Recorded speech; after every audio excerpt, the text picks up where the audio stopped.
Let us put our hands together to welcome our three panelists. Well, before we start, I'd like to invite our panelists to say maybe a few words about their organization and their work. All right? Shall we start from you, Amandine? Hi, everyone. My name is Amandine. I'm French by passport, as you could have guessed, but honky by heart. I'm an outdoor addict. But for the purpose of today, I lead the WYNG Foundation. I think you may or may not know WYNG Foundation. What makes WYNG a little bit particular is that we not only distribute grants, but we also run our own in-house programs, 2 of them. One is WMA. There is an exhibition currently in our space. You're welcome to stop by. And we also have a co-working space. So I know from the audience we have some of our space users sitting here today. So yeah, I think that's about us. We are privately funded. We were established in 2011. And we're not a family foundation. So that's who we are. Thank you and welcome. Dorothy? Hi, good afternoon, and thanks everyone for the opportunity here. And my current role, I work with high net worth individuals or families in setting up their foundations or turning their philanthropic ideas into reality. So a typical engagement could be a client coming to me and say, I want to do something in Thailand, especially in sustainability, but they have no idea how to start. So my job is to work with them, think through what are their personal values, what matters to them, and find partners for them to execute. And hopefully they will get comfortable with their giving journey and eventually set up something proper and structured to give on a much more longer basis. And previously I've been doing a lot more on the corporate work, especially on the corporate philanthropy side. So it's been quite interesting moving from the corporate philanthropy to the private philanthropy. Thank you and welcome. Rodney, last but not least. Thank you for the opportunity, Vivica. Hello, everyone. I'm Rodney. I'm from CSG, Catalyst for Social Good. Some of you might know me already, so it's good to see you all again, for those that I know. CSG is actually first and foremost, a fundraising agency, a one-stop shop solution for the not-for-profit sector. A lot of the things that we do is we advise our clients on fundraising.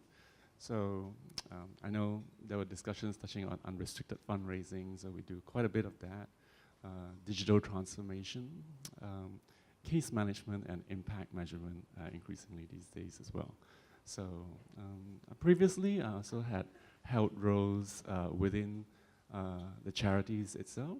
I was the executive director at the Hub and also the fundraising director at a little bit well-known institution called Save the Children. So thank you.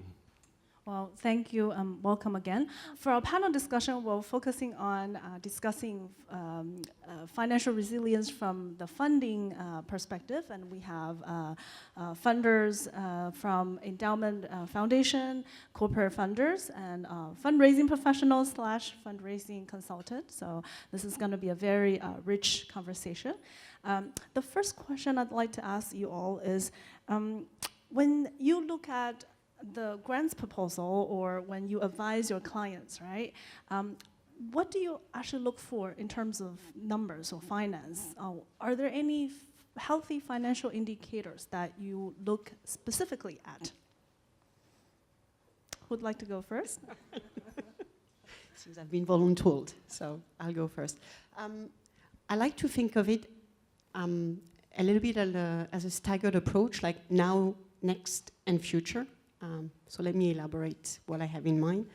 I think the previous session was really talking about having the tools, the systems, the processes in place. That probably is your starting point. I think this is what enables you to understand what's the baseline, because I think this is how you'll build like a healthy, convincing, sustainable proposal. So I think that is the now base. Which is really important. We come across a lot of proposals that are obviously coming from organizations which still struggle with a lot of manual operations. I think Rodney will be talking about digitization later. I think this is a very important point. Next is really about how you build your proposal, how from a bottom-up approach, how from looking at external factors, sorry, you make sure that you tell a story that is convincing for the funder that you're approaching.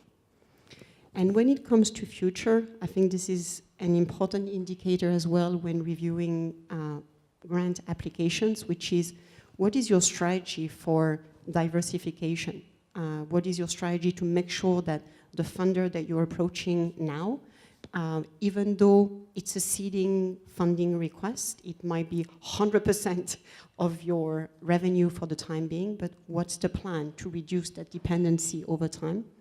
I think it really builds understanding, credential, and trust with the funder. I think we'll talk about trust later on. And that obviously makes your proposal like probably stand out from the rest. So yeah, that's usually how I like to look at it. Well, thank you so much, Amandine. I especially like how you look at it from the different time frame, now, future, and Dorothy, what about you? What do you think? Well, I think, let me first start with a clarification. I don't give money on behalf of HSBC. That's a corporate function. I work with my clients to help them figure out, decide what they give to, or help them feel comfortable. So as many of you know, giving is very personal. So I am talking, what I'm going to say now is at a very high level. I have to put in a lot of disclaimers because it's no one size fits all. And it should come to all of you with no surprise that a lot of donors look into program expenses and administrative expenses. And also, some will ask for, what is the cost per beneficiary? And I was just going through some applications just before I came, just to make sure that I don't say something wrong. But I applaud many of you in the room for having the courage to put NA. Because when it comes to services, helping others, you can't really do a cost per person.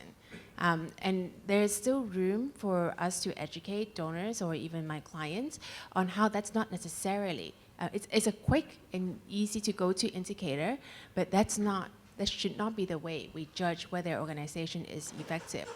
So unfortunately, these are the things that people tend to look into. But that said, I feel like those are very high level numbers. They're things that all of us can do. To further elaborate, why do you need this program? Is it a growth program because you've done something very successful? You're expanding into new neighborhoods. You're expanding the program to add in a new element, because that tells a story that your program is working. So when it comes to program expense, I was just looking at a chart somebody shared with me yesterday. It's just one pie chart saying this is program expense, this is fundraising expense, this is overhead. But there was no curation around it. And I think there's opportunities when we go about the trust part later for us to be more proactive in letting people know how all of these things matters and fits together to build a good program and a good organization. Well, thank you so much, Dorothy, for helping the NGO friends to educate the donors and the funders. But one of the things both you and Amandine mentioned is the storytelling part of the numbers and why you need such funding. Now let's come to you, Rodney. You have anything to add? Yeah, I'll probably pick up on Amandine's point regarding diversification of revenue, really. I mean, I'm quite sure everyone's pretty familiar with designated and undesignated funding. So designated, obviously, like Amandine was saying, how you're going to broaden your base of supporters, but undesignated also means the different types of undesignated funding that you are trying to secure, as in it might be from an events revenue stream, it might be on your digital revenue, digital fundraising revenue stream. So I think that sort of diversification is one aspect of your financial revenue in which I think one would look at in terms of your longer term financial sustainability for the organization and how resilient it is in terms of whether you have any expenditure shocks, any loss of funding from a particular funder, etc. I think the second point I'll probably be looking at, because we're actually looking at long-term financial sustainability, I think a multi-year sort of approach is probably relevant here as well, because you know, you're not looking at a 1-year budget, for example. You're probably needing to look at 3 to 5 year business plan. And within that sort of financial planning cycle, if you would, what is your investment capability on your own capacity building, really? Capacity building meaning in your infrastructure, meaning in your staff training skill set, also in your sales and marketing operation. All of those require some level of investment, which of course contributes overall to your longer term financial sustainability and resilience. So those are probably the 2 points I'll make. Well, thank you so much. In fact, you brought up the points of designated versus undesignated funding, and I guess that's one of the kind of interests and concern of many of the NGO friends here. There are many different terminology for that you call it designated versus undesignated, or restricted versus unrestricted. Some in Maria's talk, she talked about operational funding.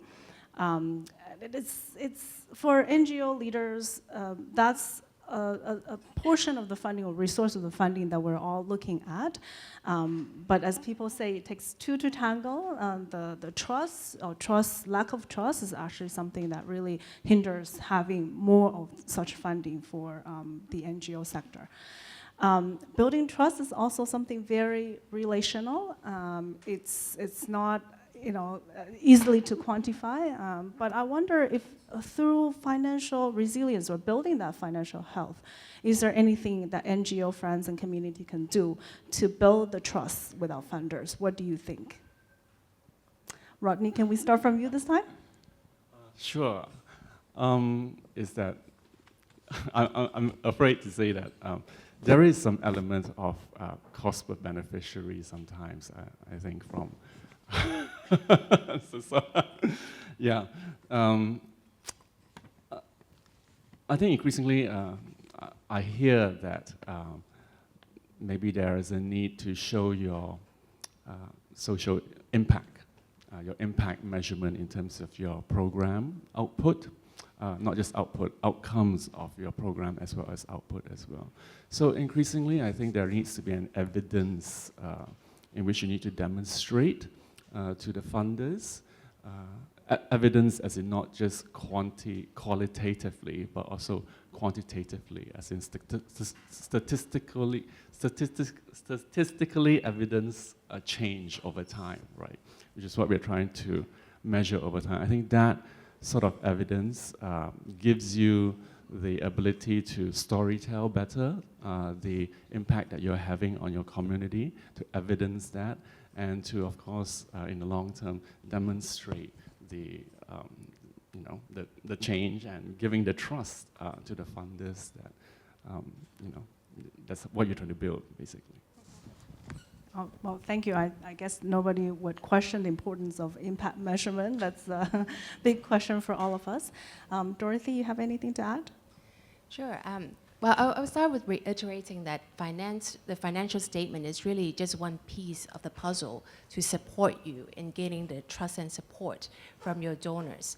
And if we are to secure trust, or even if I'm pitching to my bosses for budget, we gotta get our own house in order first. So my question is, for you guys to think about is, are all your board members giving? There's no need to have a set amount. Everybody can give as much as they can afford, but being able to go and say, hey, my board members have underwritten at least this part of my operational funding, you're already a leg up. And also your board members giving could be your base for unrestricted funding. So that serves as a cushion for you. The second part I would talk about is also the fundraising or the effectiveness. It goes back to the effectiveness questions. if you're spending $100 on fundraising expenses today, how much is that bringing in? Are you able to share that with your donors to show that you have kept your costs super low?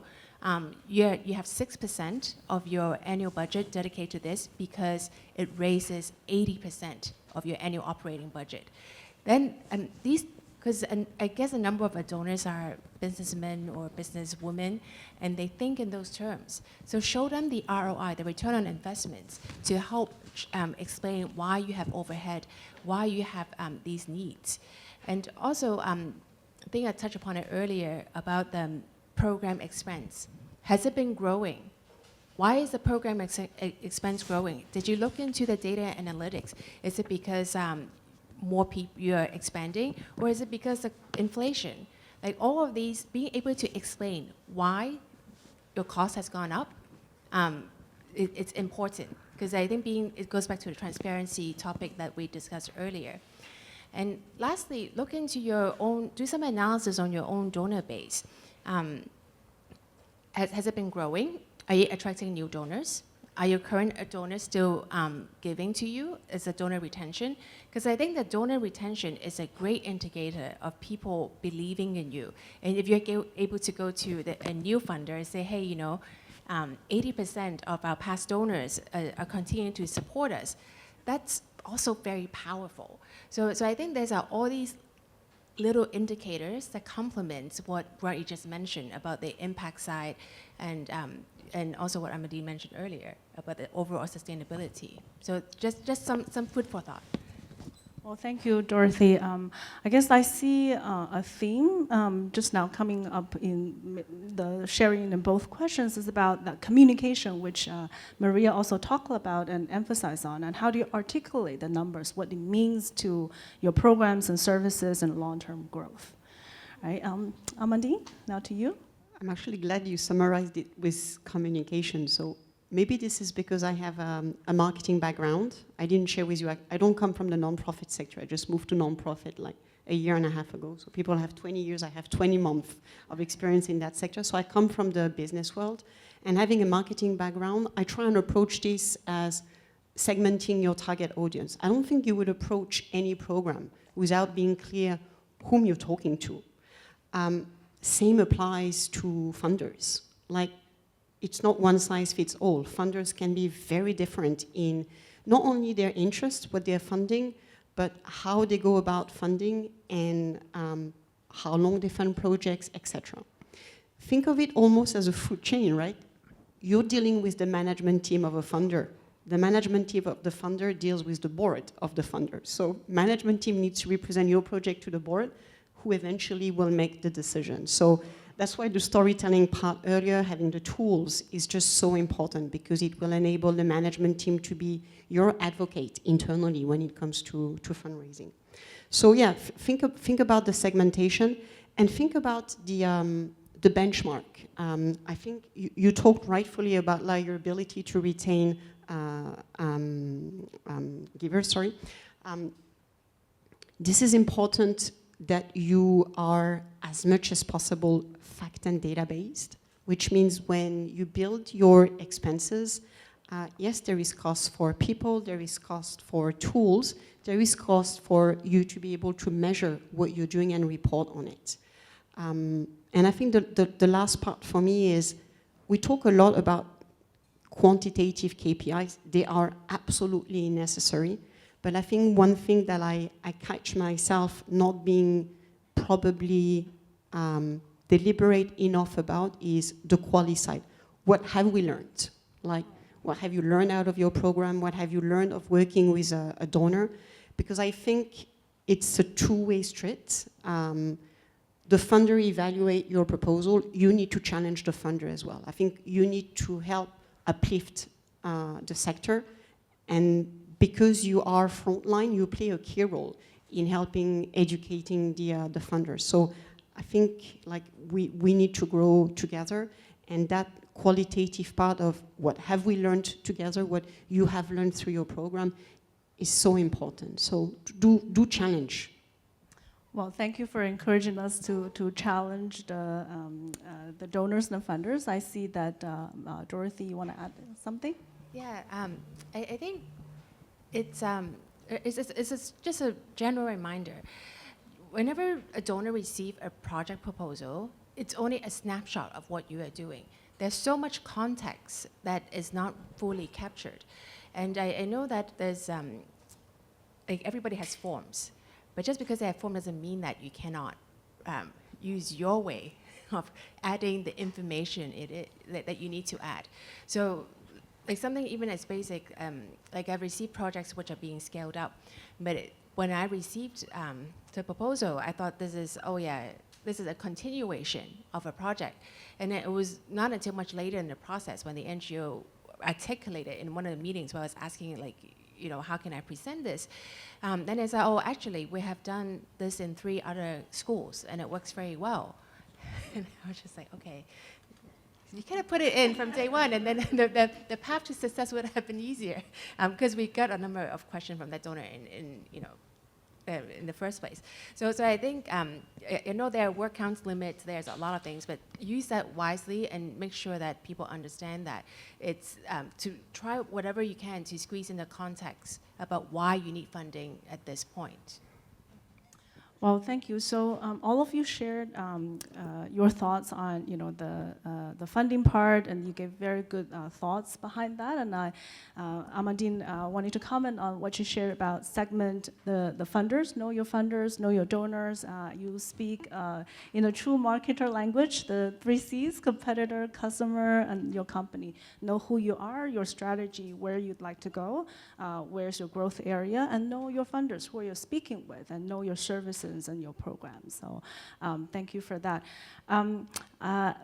You're all working with many different NGOs, receiving, you know, many pitchings all the time and proposals all the time. And Rodney, especially in your work, you consult and NGOs in their fundraising.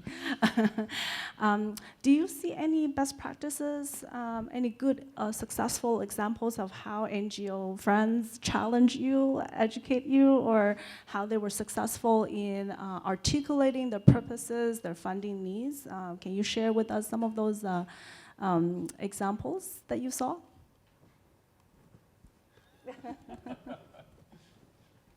Amandine? I'm happy to start. Actually, I want to sing the praises of a group that is here today that we recently funded, which is EQJ, which together with PeerNet just launched quite a breakthrough platform, a pro bono portal. So think of it as the Tinder for law. So they're a matchmaking place of NGOs that have needs either for themselves or for their beneficiaries, legal needs, sorry, matching with law firms that have pro bono hours. So it's quite an impressive platform. The reason why I want to sing their praises is not only because we're very happy to have funded them, but because I think they did quite a lot of things really well at the proposal stage. And I think they would not disagree with me that we've been very picky in the questions that we've asked, and it took us some time to get to the final agreement, but we've crossed that line, and the portal is live, so you're welcome to go and visit it. A few things they did really well. I think number one is they did their homework. Like this is a platform that exists elsewhere, has been expanded elsewhere as well. And I think they've been very diligent and deliberate with putting the context of why it has worked elsewhere, how they're going to localize it, because most of it is common. Some things like language can be different. So I think that's one thing they did really well, is like providing context and doing their homework on benchmark. The other thing that they did really well, it's not easy to have 2 NGOs collaborating with 1 funder. Trust me, this was not an easy ride, and I don't think they would disagree. But another thing they did really well is being very bottom-up about what they needed. So we've talked about unrestricted, sorry, I don't like the word unrestricted, I try and use usually strategic funding. It's a bit less scary for the funder. But they were very clear about what they needed from a people perspective, from an operation perspective, from a marketing perspective, and I think it was well articulated. So I think that's the second thing they did really well. A side note, try and not to build too much buffer, because it just ruins all the exercise of bottom-up. If there is so much buffer that it builds everywhere, it starts and, you know, like invites questions. The last thing that they did, I think, really well is the fact that the two of them were coming together with a track record of being individually successful NGOs kind of gives additional confidence in the funder, in the ability of the program to sustain, because, you know, those are two proven organizations coming together. So I think they did what we like a lot as a funder, which is linking the dots really well. So yeah, I think that's a good example. Well, thank you so much, Amandine. Thank you. Dorothy? Well, I feel underqualified to even like comment on this topic, because based on the short time I've been here, I've heard so much best practices from all the sharing. So I really, I mean, and I learn a lot from your sector every day about, you know, what's happening on the ground, what needs are needed. And I think as a donor myself, I always look into whether the project is making a difference by asking the beneficiaries, do you need it? How satisfied are you with the program after you've joined it? Because that's always like a key determinant whether we will renew support for the next year. So I really don't have anything to add beyond continue the great work and the transparency that the sector has been doing. Well, thank you so much. It's actually quite heartwarming to hear, you know, donors say something like this, because I guess working in the nonprofit sector, you always feel those power differences, right? Donors versus the nonprofit who are usually the ones asking for the money. So, well, thank you for saying that, Dorothy. It's actually quite encouraging for us, you know, how do you building that relationship and knowing what donors and founders are looking at. So, thank you. Rodney? I was thinking about this, and I thought it might be useful to share an example that maybe I had some experience with previously. Not to say that it's like a best practice or anything, wouldn't put myself out there. But we did, in a way, chaperone a donor who eventually joined our board previously when I was within the organization. And through a period of time, the donor, who's a board member, got to know the organization quite well. Our finances, of course, our operations, everywhere. And through that, I mean, he was a pretty traditional donor, but we managed to convince him to actually partially fund some of the capacity building work. He basically just wrote a blank. It was almost, it's not quite a blank check, but you know, it was an undesignated funding, and he agreed to fund a media buy, basically, an advertising spend. So you can imagine from a donor that was pretty conservative to becoming a board, and then developing the trust of the organization, having the transparency, seeing it for himself. And then he then made that contribution, which dovetails back to the points that was raised a bit earlier. All right? Well, thank you for reminding us how important our board members are. They're not like just providing guidance and insights, but also potential big donors. So, time is always short when we come to the topic of funding. One of my personal biggest takeaway is know yourself, know your organization, know your audience, know the funders. As we talk about segment, the funders do the research, and know your narratives, and use storytelling, use the different tools, and especially financial management, risk control. Utilize that to storytell your purpose and the mission. And last but not least, be bold. Have the courage to speak with the funders and ask for what you want. Could I ask our panelists to also just say one last advice to our audience before we wrap up this session? Advice is very embarrassing. Suggestion, maybe.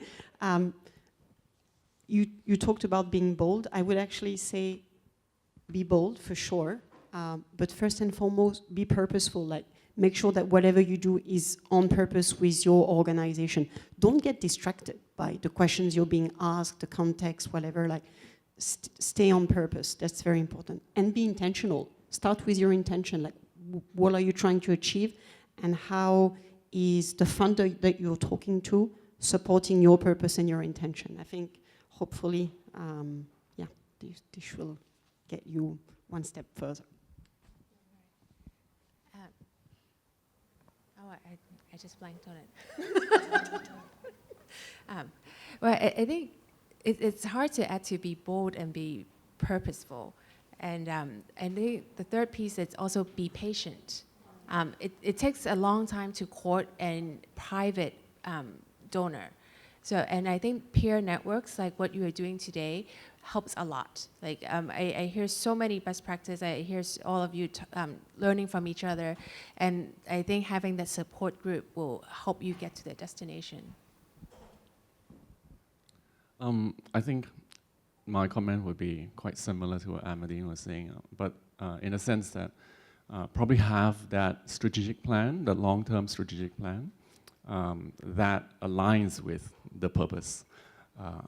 And of course, within that strategic plan is all of your needs in terms of funding, needs in terms of investment, and needs in terms of expenditure, of course. All right, you would probably have the financial, the aspects, the numbers within that strategic plan, as well as the narrative, the storytelling towards that theory of change or the impact that you're trying to make. I think that long-term vision aligns with that purpose.